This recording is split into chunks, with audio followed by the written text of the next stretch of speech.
Well, welcome everybody. Steven Sitkowski here. And this is my Building Wealth podcast. It is Monday. That's when I'm recording. I realize you'll be watching it on different days. It is July the 6th. Did you have a good 4th of July? So I was sort of thinking about something on that day and just kind of thinking about the country and where we sit. And there certainly is enough made of the negativity. I think that's human nature. Let's talk about all the things that are wrong, all the things that we're not happy with. But I started thinking if things are so problematic here, if things are so tough, if the billionaires are the source of everybody else's problems, then how is it that so many people are becoming incredibly successful? I started thinking about the folks that I live around, friends of mine, people that I work with, that all started with nothing and now have net worths in the millions of dollars. If there's no opportunity in this country, somebody explain to me, how did all that happen? I mean, it's counter. So then I did a little research, because we talk about how the middle class in the US is going away. First of all, it's not going away. 50 to 60% of people are in the middle class, but it is shrinking. I think the common assumption is that the middle class is going away and becoming the lower class. That's not true either. People leaving the middle class, the majority, have joined the upper class.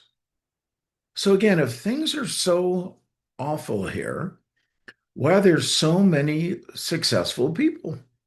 I think it's because they probably think a little different than the average person. What do you think? Anyway, I hope you had a fantastic 4th and celebrated maybe some things that are good about this place called America. Um, I've traveled pretty extensively. No place else I'd rather live. There are other places I enjoy visiting, but in terms of where I want to come home, yeah, this is it. The freedoms we have here, economic freedoms, freedom of speech, freedom of religion, the way that we try to maintain a certain amount of, law and order, that should not be taken for granted. A lot of people fought for those rights. For those of you that are new to me, I'll just say that I've been working with people and their money now for about 45 years, a long time. I've trained somewhere between, best guess, 1.5 and 2 million people. Absolutely love taking things that I've learned, not just in the financial world, but I just tend to do this generally, but things that I've learned and be able to share it with somebody else and then watch their lives improve. It's an honor to feel like you can contribute to somebody else's well-being. And that's my goal every single podcast, that some people walk away knowing things that they didn't know when they first joined me. So, as a quick reminder, everything that we do here is for educational purposes only. It is not intended as investment advice. So, one of the things that I encourage is for people to send in topics, to send in questions. And somebody had commented to me about 2 stocks that they think would be good candidates for covered calls. And so I'm going to take a look at those. But it doesn't mean I'm going to tell you that you should run out and buy them or not buy them because I don't know anything about your particular circumstances, but I can certainly give you an objective opinion. And I'm going to encourage you, the rest of you, um, to do the same thing. You know, I'd love to have your topics, and I'll give you my email before we're done. And feel free. What do you want me to talk about? What would you like some more information on? So let's take a look at what's moving the markets right now. The NASDAQ is on the comeback trail. That is for sure. It takes a minute for this to load, but yeah, NASDAQ jumps to start the new week. How far are we up? Well, let's see. Looks like we're up about, yeah, we were up more than that earlier. We're up 0.87% at the time of this recording. But the NASDAQ has been struggling a little bit, especially in some of the overbought sectors. So nice to see it making a comeback. Trump he rang the opening bell for the New York Stock Exchange from the White House. And then he gave a plug to Dell. Again, these are very strange times when the president becomes sort of a cheerleader for an individual company, and Dell stock went up 4% as a result of that. So good for Dell. They've actually been doing really well. The Dow is flirting with 53,000 for the first time. It was down just a little bit. It opened up. Oh, now it's up. We're at 52,919. Isn't that incredible? So, yeah, it wasn't that long ago, the Dow's at 10,000. 10-year Treasury, pretty steady at 4.485. We're sort of on the cusp of that 4.5% rate. Above that, the market starts to get a little grouchy. So the stock market likes low interest rates. And so, and I've mentioned this before, the rates that I keep an eye on, 4%, 4.5%, and 5%. Below 4.5%, everything is pretty good. Above 5%, I think you'd see a pullback in the market, probably to the tune of 10%, my best guess. Based on how things are going, I don't see that happening. I think we're going to kind of hang out where we are for a while now that, well, let me take that back. Assuming that we have a deal with Iran and the Strait of Hormuz stays open and we keep oil prices relatively in check, then I think the rest of inflation will kind of take care of itself. Oil prices are down slightly today at $68.34 a barrel. Before the war broke out, we were at 62. So we're up from there, but the high was 111. So things have improved a whole lot. All right, the scoreboard. So we can let's look at 1-year numbers and 5-year numbers. So for healthcare, for the last year, we're up 19.92%. And for the last 5 years, 28.97%. Not spectacular. Consumer staples for the last year definitely been lagging the market, up just 4.23% for the last 5 years, up a little better than 30%.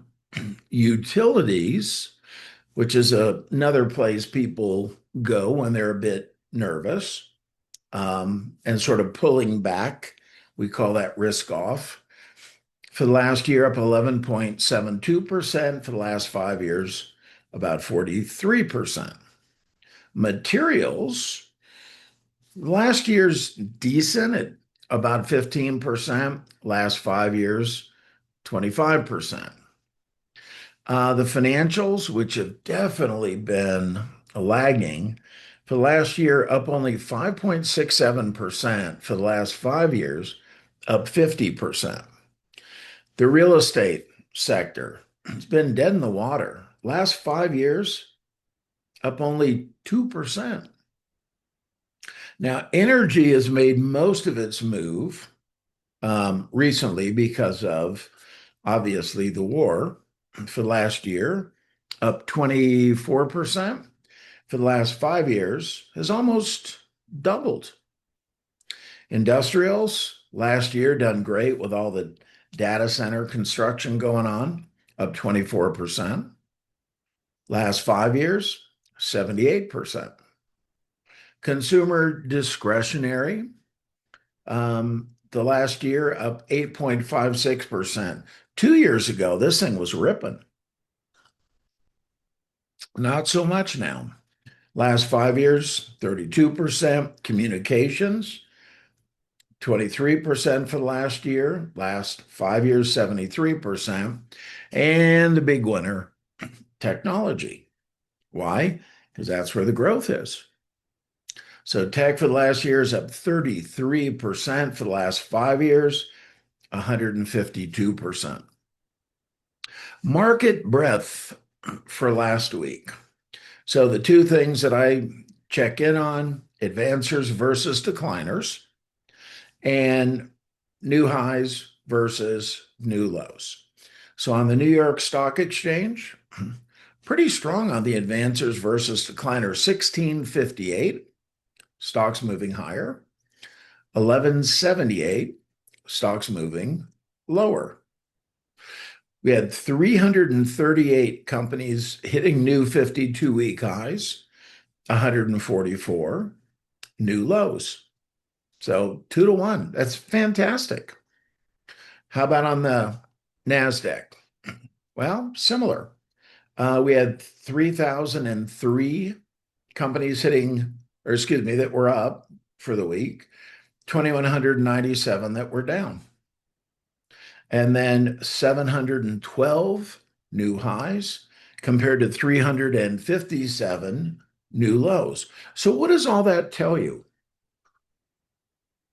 It says that we're in a bullish market, right? So we've seen some recent volatility, and I think we're likely to see a fair amount of volatility for the rest of the year. But make no mistakes, bet on the bulls. The market's going higher. Last week's heat map.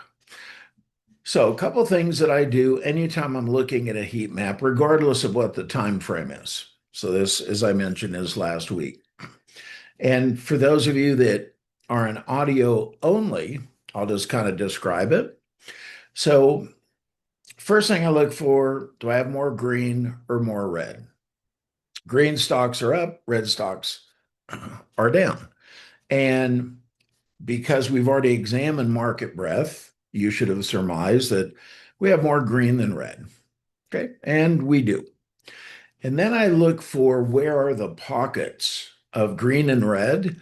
So where we struggled last week was in certain sectors of technology.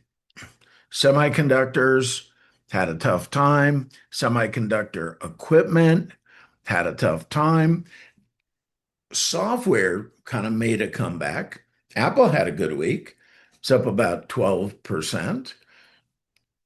Where else do we see little pockets of red? Well, on the farming side of things and the building side of things, like Caterpillar was down almost 9%. But overall, heat map was in pretty good shape, as the market is in pretty good shape. Maximum drawdowns. This is something else that I take a look at from time to time. So the index, we're going to look at the S&P, the NASDAQ, the Russell 2000, and the Dow. Those of you new to the marketplace, the S&P 500 is an index consisting of 500 large cap stocks. The NASDAQ is an index these are computer traded stocks, right? It's an electronic um, trading platform as opposed to, the New York Stock Exchange, which still has the typical trading pits. And there's about, 4,000 stocks in the NASDAQ, which is tech heavy. Then we have the Russell 2000, an index consisting of 2,000 small cap stocks. So these are companies worth less than 2 billion. And we have the Dow, which consists of 30 blue chip stocks. So we're going to take a look at the year-to-date returns, the maximum drawdown from the year-to-date high, and the average member maximum drawdown. So this is kind of how it works. And I'll give you some idea of where you should expect volatility based on the various indices. So the S&P year-to-date up 9%. Maximum drawdown from the high, 9%. Average member or the average stock down 23% from its individual year-to-date high. The NASDAQ, which is typically the most volatile, and it did not disappoint. Up 12%, max drawdown 13% as an index. The average stock, how far is it off from its all-time high or year-to-date high? 39%. So much more volatility in the NASDAQ, but a higher return than the S&P 500. The big winner year-to-date's Russell 2000, up 21%. Max drawdown, 11%. So a little more volatile than the S&P. And average member maximum drawdown, 31%, significantly more volatile than the S&P. That should be expected. The most conservative of the industries are the Dow. So it's up 9%, about the same as the S&P. Max drawdown, 10%. Average member max drawdown, 20%. So yes, it was the most stable, and one would expect that. When in doubt, and when we have high volatility, people tend to move more to the blue chip stocks. All right, so these forward PEs. I want to talk to you about, are we in fact in some kind of a bubble? Are stocks overpriced? And when in doubt, look at the numbers. So the S&P 500 has a forward PE ratio that is sitting on its 5-year average. So stock's fairly priced. Technology, this one's going to shock you. Technology forward PE ratios are significantly less than their 5-year average, and in fact, less than their 10-year average. Over the last 10 years in the tech sector, average PE 22.9. Where are we at now? 21.5. So the people talking about tech stocks being overpriced, based on what? Not the data. And then the financials. Now, this is interesting. The financials which have lagged, you would expect that their forward PEs would be far below averages, but they're not. They're above averages. So for the last 5 years, the average PE ratio in the financials is 14.7 times. Right now, we're at 15.7 times. I still think the financials represents pretty good value, but it's interesting. Nobody's talking about them being overpriced. And in fact, their PE is higher than the average for the last 5 years. Everybody's talking about technology being overpriced, and yet their PEs are less. You want to know why the PEs are less? Because the earnings growth rates have been so robust. So don't listen to supposition. Look at facts. Semiconductors, on the other hand, look very expensive, right? They've got forward PEs tickling 30. So that's high, right? Normally they're around 20. So those have had some really big moves to the upside. And with those big moves, guess what happens with risk? It goes up. So for those of you that can see this, next slide, it's self-explanatory. Those of you who cannot, I'm going to describe it for you.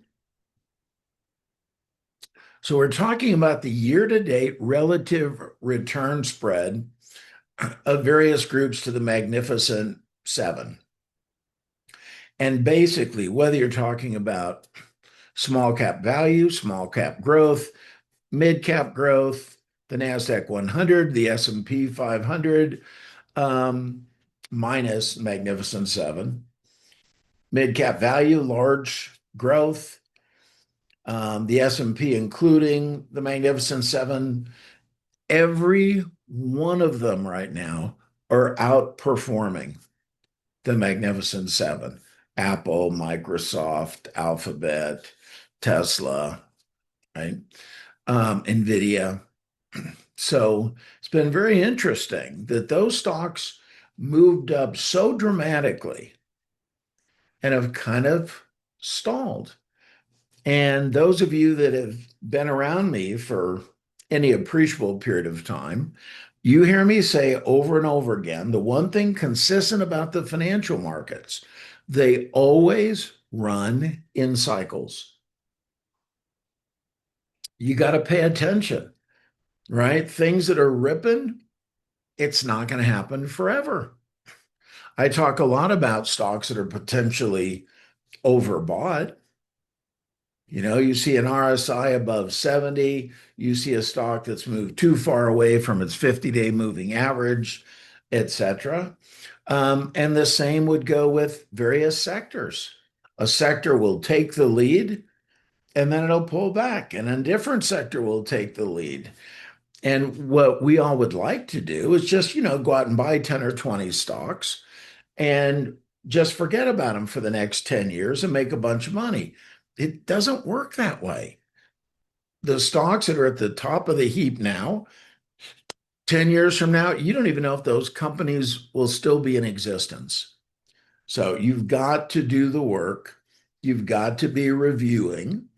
And now, am I suggesting that you want out of all the Mag 7? No, they're going through a lull. They're not really pulling back. Do I see them moving higher in the future? Absolutely. The quality in those names are so strong, they have to go up over time. So, there's a lot of controversy right now about data centers, including the state where I live. We all want the benefits of AI, right? But none of us want those data centers in our backyard for different reasons. Number one, they consume water like crazy. None of us like that. They're not exactly attractive. So we don't like that either. But we want all the benefits that are going to come from AI. So what you see on this particular chart is demand for data centers, and it is forecasted to accelerate over the years. There's no stopping it. Now, maybe thanks to one Elon Musk, ultimately we put those up in space. By the way, when are we going to run out of space for all these satellites and communication systems and AI centers. That'll be interesting. We tend not to worry about stuff, kind of like with global warming. And I know some of you are like, oh, global warming is a myth. No, it's not a myth. And I'm not hoping that it would be or it wouldn't be. It's just a fact of life, right? We are raising the temperature.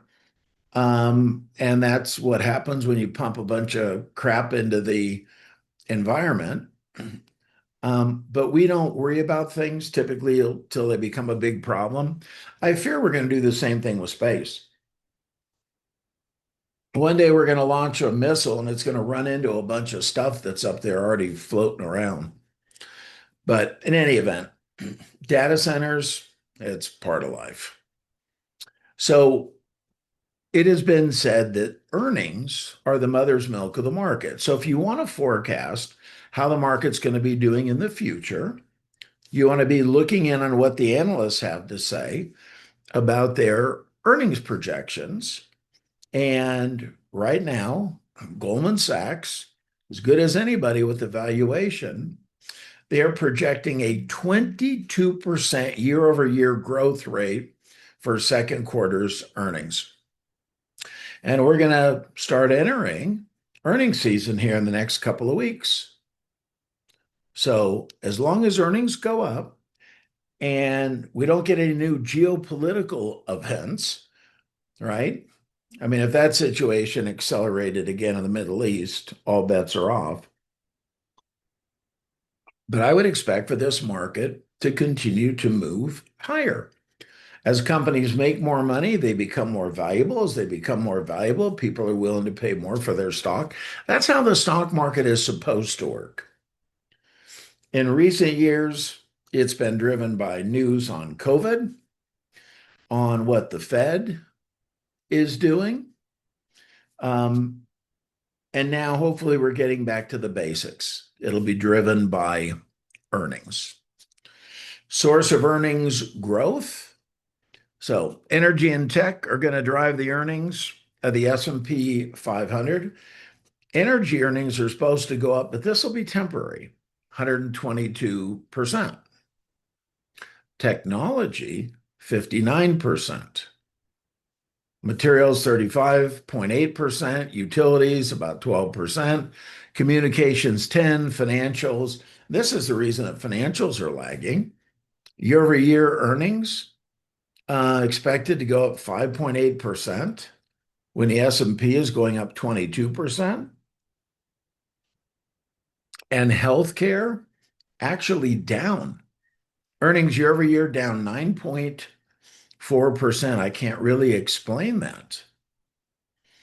It seems like we've got innovations coming out all the time. Drugs for obesity, for liver function, for cognitive abilities, longevity, but their earnings are going down. Investment in robotics is on the rise. So you have AI and the growth there versus venture capital investment in robotics, not even close. The money is going into robotics. So first it was AI, then it was space, and now, I mean, this world is going to be governed by a bunch of robots. I can hardly wait for the day, it'll happen after I'm dead and gone, when robots are no longer willing to take instruction from humans, when robots can create other robots. You know the day's coming. Another example of we won't tackle that potential problem until it is right in front of us. But I am telling you, and I think Elon Musk said it best. He said at some point, robots will be the most valuable commodity on the planet. Think about that. There's going to be millions of them at some point. And what is their capacity going to be? With AI, they're going to be able to learn basically on their own and get better and better and better. Um, I think people, humans, are going to trail their evolution. It's going to be a fascinating thing to watch. I hope wherever you go after we move on from this life, that I'll be able to check in on that because I'm just fascinated. And I hope it all turns out well. I hope that we use robotics appropriately. But given humans and our ego and our greed, I'm not so sure that anybody is going to curb what a robot can do if they can sell it and make more money. Hope I'm wrong. Looking toward the midterms. All right, so the midterms can have a profound impact on the market. And some sectors tend to perform better than others between July and December in midterm years. Now, this isn't a guarantee, but this is what it's looked like since '06. So we got 20 years of history here. So during this period of time we have coming up, the best performer has been healthcare. And that sector has been up 100% of the time. Now, that sort of conflicts with the fact that healthcare's um, they're struggling on the earnings side. So how's that going to play out? But yeah, their win rate, 100%. Then we have industrials. Average return for this 6 months, 7.18%. Win rate, 80%. Materials, 6.71%. Win rate, 60%. So let's just drop down to the bottom. REITs lose on average 8%. And what's our percentage win rate? For the last 20 years during midterms, 0. By the way, technology up 6.08%, win rate 60%. So that's just one of those historical things that may or may not play out moving forward, but it's pretty interesting. All right, market sentiment. So I mentioned to you during the last podcast that I really felt like sentiment was going to fall, and it has. So on 6/24, 44.9% of surveyed investors believed that over the next 6 months the market would go higher. That has dropped all the way down to 31.4%. On the 24th of June, 36% thought the market would go lower. That has come up to 41.3%. So as of July the 1st, 31.4% see the market going higher, 42.3% see it going lower. Now, here's the deal. Investors are fickle. This may look totally different next week, but that's where we are now. Something that gets updated every day, so this is much more timely, is our Fear Greed Index, which runs on a scale from 0 to 100. And right now we're in the neutral area, barely, at 45. But that's a pretty big improvement. We were just at 34. A week ago, we were at 27. So we moved from 27 to 45. Personally, I think neutral is appropriate for where we are in this market. So I think they got it right. Future of interest rates. So I mentioned earlier, the market loves low interest rates, hates rate increases. Coming into this year, we were forecast to get 2 rate cuts, and then the war broke out, and oil went to 100, and inflation, as a result of that, moved higher. And now there's talk of a rate increase. At one point, we were forecasted to get two rate increases this year.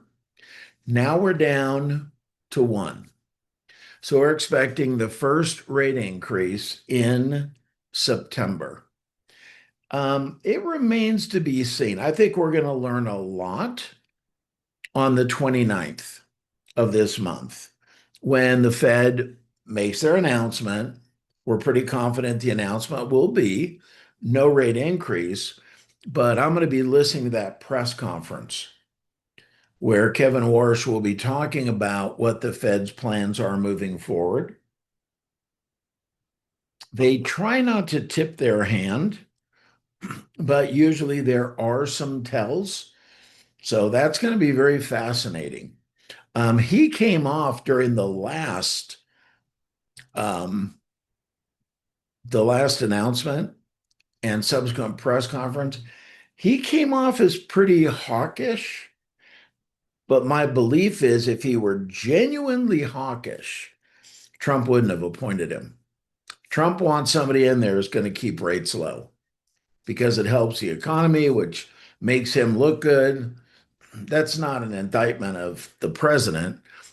All presidents want the same thing, right? They want the economy humming along, especially when you've got midterms coming up. And there more than likely will be a changing of the guard during those midterms. So I think that the Democrats are probably going to take the House, and it's about a 50-50 on what happens with the Senate. The better people feel at the time that they're casting that ballot, right? The better the chance is that the incumbents are going to get voted in. If people are pissed off, then they get rid of the incumbents and they try somebody new. And all the politicians understand this. Year-to-date sector performance. Well, the S&P is ticked back up above 10%. So we're at 10.09%. We're halfway through the year. The big winner, industrials, there's AI at 19.45, followed by energy, that's war. Technology up almost 18% for the first half of the year. And picking up at the bottom, consumer discretionary, basically flat. Financials up only 2%. Communications 3%. And healthcare has been making a comeback, up 4.33%. Almost right on cue from those historical notes that I gave you. All right, news of the week. What should we be looking for this week?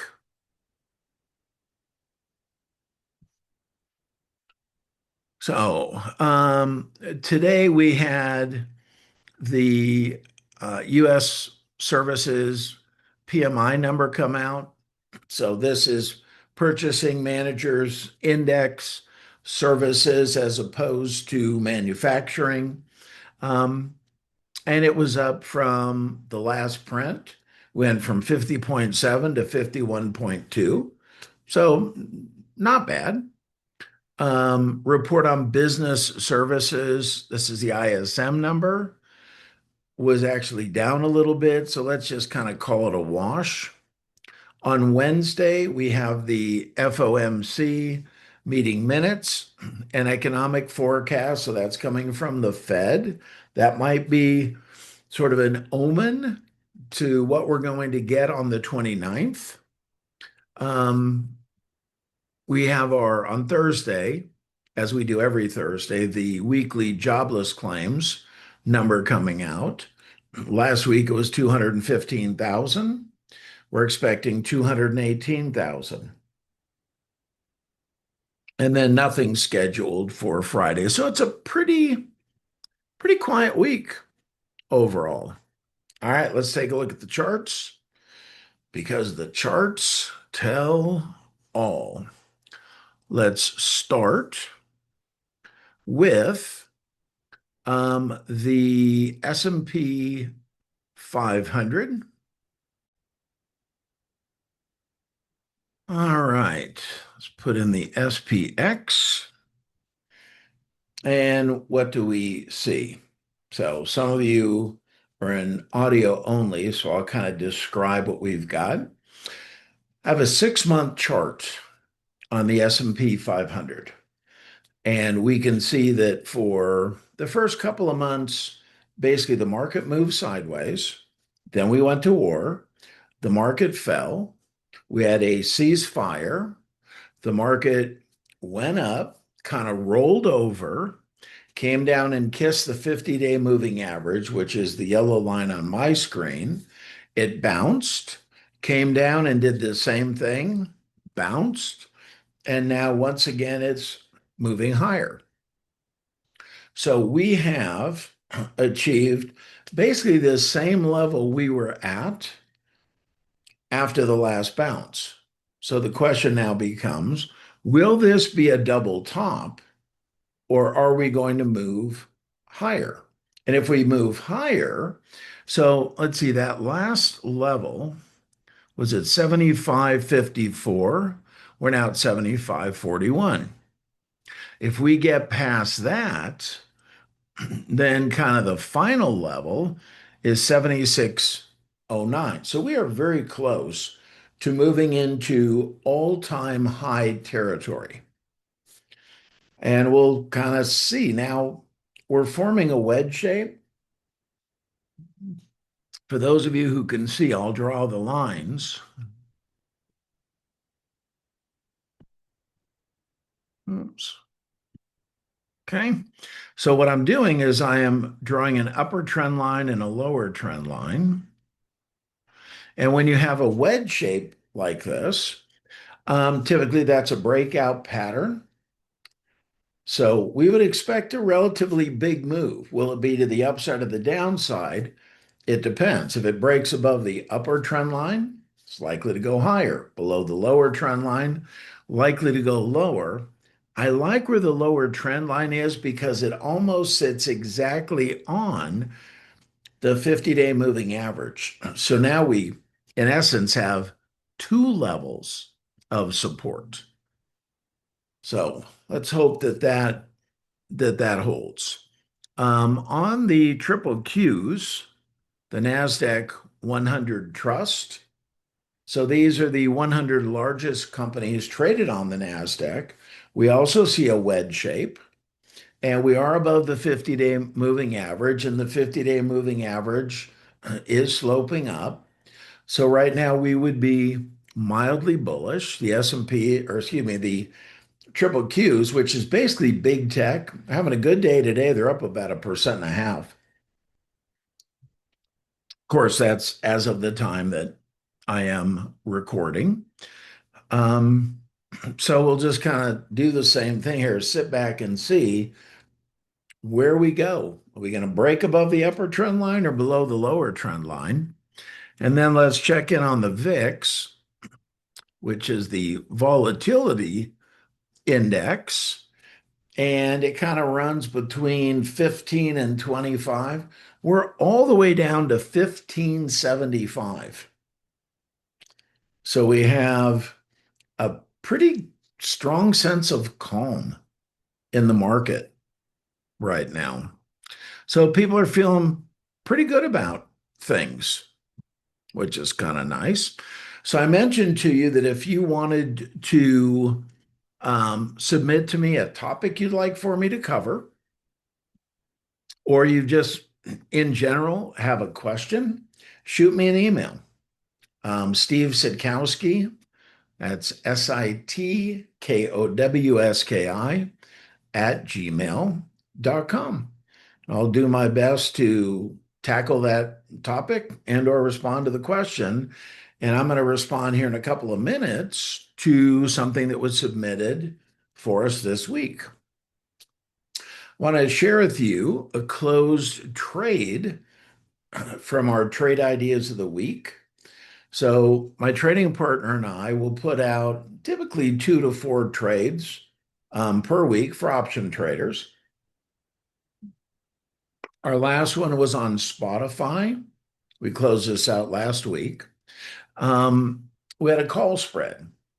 So we sold the 442.50 strike call. We bought the 440 strike call. Our expiration was July the 2nd, and we made 38.9% in 9 days. What do you think? So if you want to check out that service, you can go to tradeideasoftheweek.com. So it'd only be appropriate if you know how to trade options. Let me show you that track record. So for this year, 2026, average return per trade's been 17.68%. Average days in a trade, 15.26 days. So we're tripping along at about 1% per day, actually better than that. Win percentage, 100%. Now, let me just say something. We are not going to finish the year with a win percentage of 100%. There will be losers. And we are still working on some trades that we've been in for a while where we're underwater on those trades, making adjustments, kind of fighting back. So don't think, oh, gee, if I sign up for this service, I'm going to make money on every trade. You're not. How about last year? Another great year. Average return per trade, 13.69%. Average days in a trade, 27. Win percentage, 96.95%. So if you're making 13% on average in a month, pretty damn good year.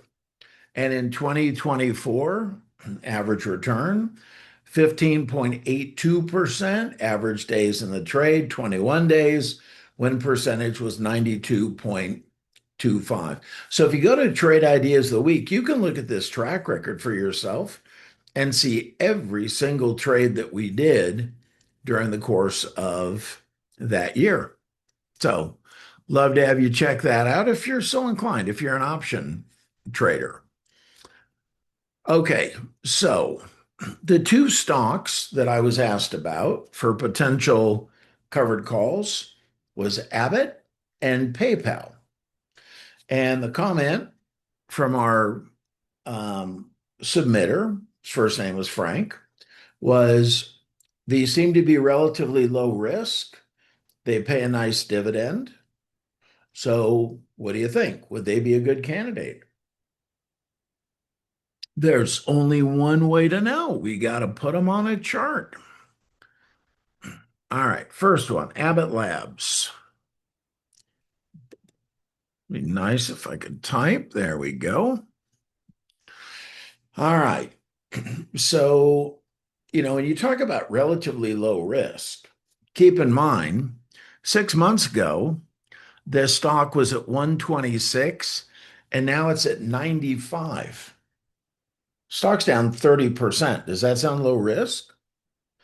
Now, to Frank's credit, it did bottom out down here at 82, and it's moved up fairly steadily since then. And it looks like it's on the rebound trail. So, do I like what I'm seeing on the chart? It's crossed above the 50-day. The MACD is now green. Yes, I agree with Frank's assessment on this. And in terms of the dividend, what is this paying? 2.73%. Not bad. So if you're looking for something, it's a large cap. The company is worth $166 billion, trades 13 million shares a day, and has already seen the depths of despair at 82 and has come back, pretty strongly. I'm going to agree with his assessment. And the other one is PayPal.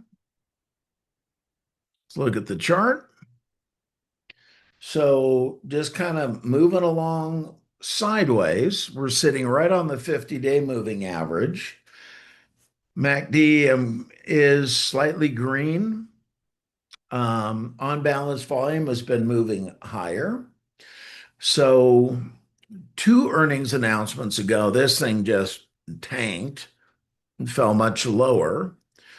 Over the last 6 months, it's had a low of 39. Now the stock's at 45. We've got a support level at about 41. Okay, what kind of a dividend is this paying? 1.27%. So the dividend's not really the thing here. But looking at the chart, do I think this makes sense for a covered call? I do. And you're talking about a $45 stock. So buying 100 shares, you could get in for $4,500. By the way, what would it look like to put that trade on? Well, let's do it. I'm going to go into options. Now, what you're going to have to do is learn how to do this on whatever platform you're using. But if I just wanted to go out until this Friday, so that is an expiration of July the 10th. And right now the stock's at 45.02. What if I did a strike price of 45.50? You'd get 49 cents per share. That's $49 for every 100 shares. What is that as a rate of return? Well, if I take 0.49, divide it by 45, that's about a 1% return in 4 days. That's not bad. So I'm going to go short. So I'm going to put a minus sign in front of the number of contracts. Let's say I wanted to short one call and buy 100 shares of stock. I'm going to hit the trade button. And then I'm going to add to this trade the stock. So now basically here's your trade. Buy 100 shares of PayPal at about $45 a share. Sell one July 10th, 45.50 strike call. And if I go to the mid, um, that trade would require $4,448. And then what I would do is once I'm in that trade, every Friday I would be looking to buy back that short call and sell a new call expiring the next Friday at whatever I think the appropriate strike price would be, which what I do is I'd look at it on a chart and I'd forecast where do I think the stock will be a week from now, and that's where I would set my strike. So, Frank, good job on that. Thank you for the submissions. And for the rest of you, hit me up. You know, stocks you're interested in, you want to get an opinion on, um, topics you'd like for me to cover, questions you'd like for me to address. But I thought this was a particularly fun session. So, hope all of you, like I said, had a fantastic fourth. And I'll be back with you next week. Until then, be safe, be blessed. Bye for now.